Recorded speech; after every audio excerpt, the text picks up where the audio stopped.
वैसे चुनाव का समय जब होता है तो आपको हम कभी कभी डिस्टर्ब कर दिया करेंगे। आज आपको शाम के 7 बजे ये इमरजेंसी प्रेस करने का आग्रह इसलिए हुआ कि पार्टी के राष्ट्रीय महामंत्री और उत्तर प्रदेश के प्रभारी श्री अमित शाह के खिलाफ उत्तर प्रदेश की पुलिस ने एक एफआईआर किया है और ये एफआईआर इंडियन पेनल कोड की धारा 153 जो सामाजिक उन्माद फैलाने के लिए की जाती है और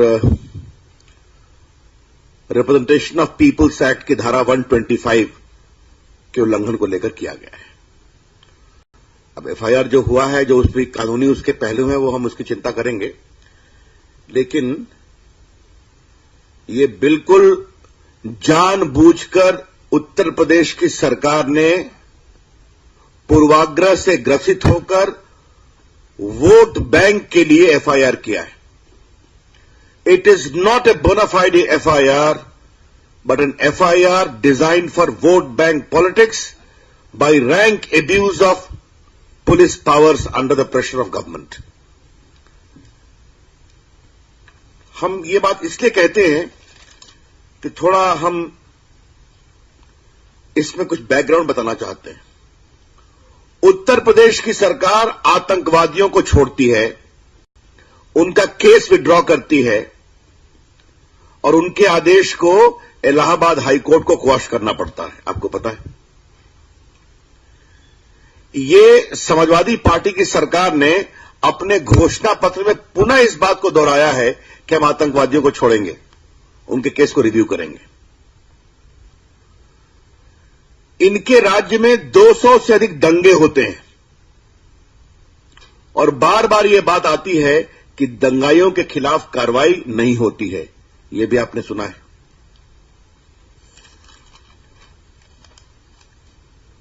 उस राज्य में बेगुनाह लोगों को पुलिस के द्वारा प्रताड़ित करने की परंपरा रही है, इसमें कोई नई बात नहीं है।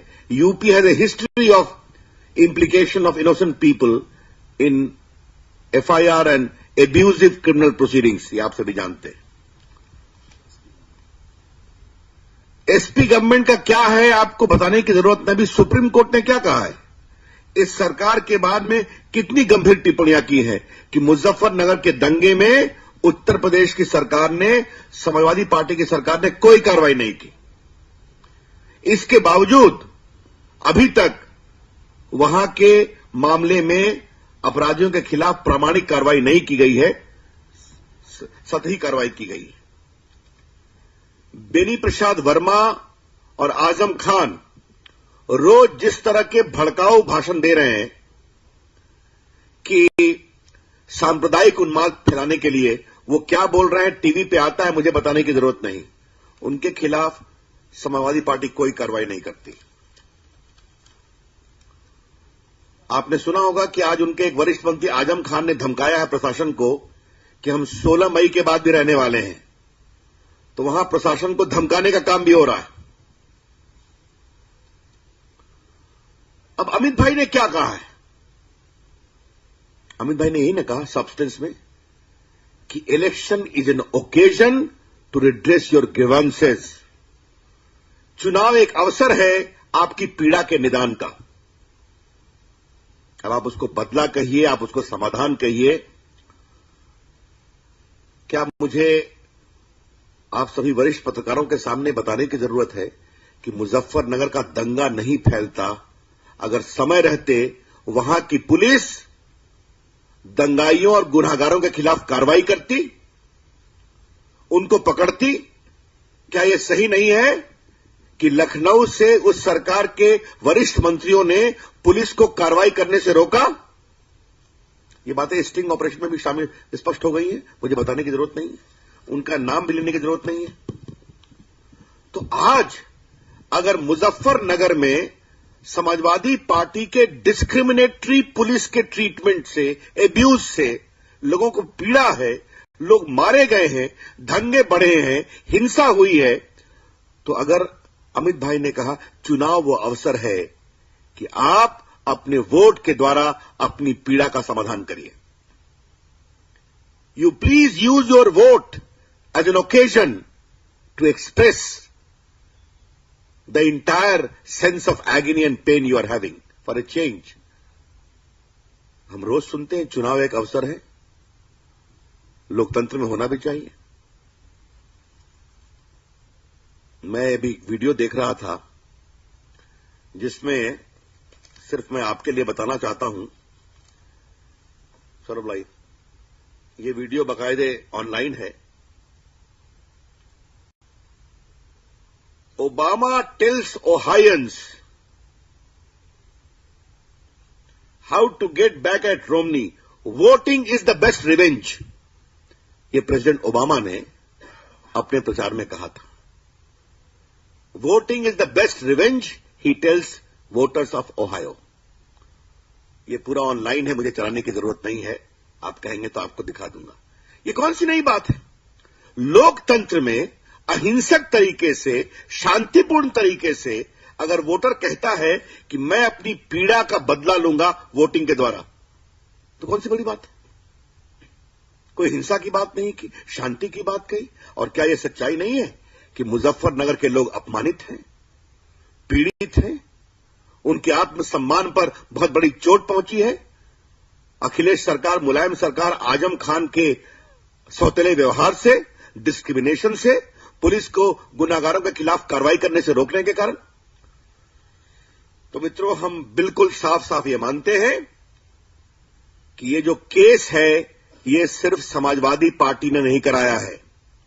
इस केस के पीछे कांग्रेस भी खड़ी है, इस केस के पीछे बीएसपी भी खड़ी है, और इस केस के पीछे वो सारी पॉलिटिकल ताकतें खड़ी हैं जो देश में जो हवा चल रही है और उत्तर प्रदेश में जो भाजपा के पक्ष में अप्रत्याशित माहौल बना है उसके कारण परेशान है।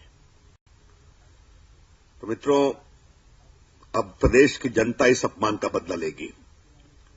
ये जो अपमान किया गया है, जो प्रताड़ित किया गया है अमित शाह को, और इसके माध्यम से जो ध्रुवीकरण कराने की कोशिश की गई है, तो इसका उत्तर प्रदेश की जनता देगी। बीजेपी की ओर से हम इस विंडिक्टिव कार्रवाई का पूरा विरोध करते हैं। ये बदले की कार्रवाई है, ये एफआईआर नहीं है, बदले की कार्रवाई है। ये पुलिस के अधिकारों का दुरुपयोग है, और समाजवादी पार्टी ने वोटों के ध्रुवीकरण के लिए कार्रवाई की है। This FIR is a calculated design to communalise and polarise the election scenario of Uttar Pradesh. The BJP condemns it for this downright insult. I am sure the common people of Uttar Pradesh will take a very serious call. बस मित्रों, मुझे अपनी ओर से इतना ही कहने थे। अब आपके कोई प्रश्न हो तो उसका मैं उत्तर दूंगा।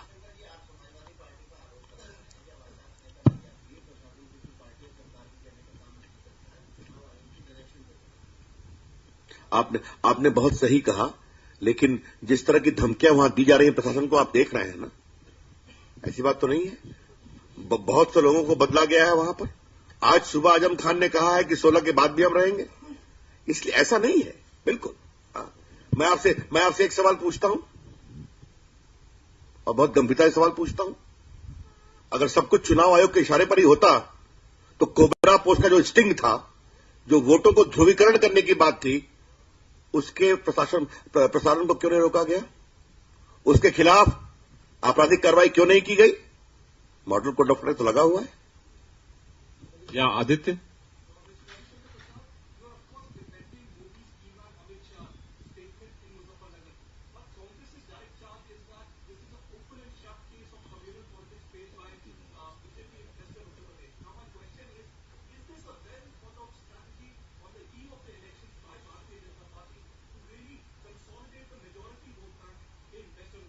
Let me tell you, the BJP is fighting the elections only on the issue of governance, on price rise, on unemployment, on stinking corruption of Sonia Gandhi-led government.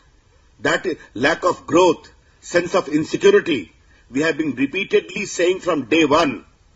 Sonia Gandhi, Rahul Gandhi have no answers. Therefore, Sonia Gandhi calls Shahi Imam Bukhari to her own house to ensure that Muslim votes are not divided. That is communal politics. What Amit Shah has said, I've explained in detail, and I think election is a very big instrument to ensure that people's pain are addressed. Yeah.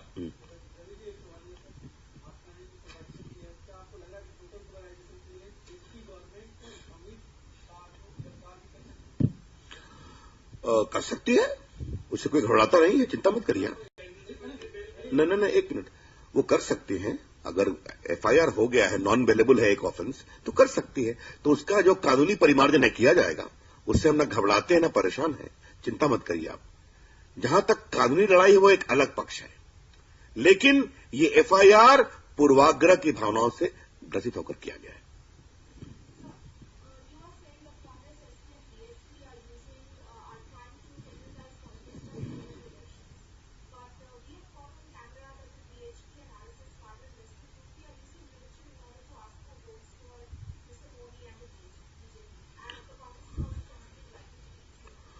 Well, Congress is daily writing 10, 20 applications, okay? They have got no face at all when Sonia Gandhi called Shahi Imam Bukhari at her residence and openly. If any particular worker goes to a temple and seeks vote, nothing wrong in it. Candidates visit mosque, they visit temple. Therefore, what is there in your TV bite, I don't know. Appropriate people will react. But the focus of BJP's election campaign right from day one till 16th of May will remain issue of governance, unemployment, price rise, lack of growth, sense of insecurity, and the promise of a new India. We are very clear about it. And we shall not digress at all from the core theme of our campaign. Thank you.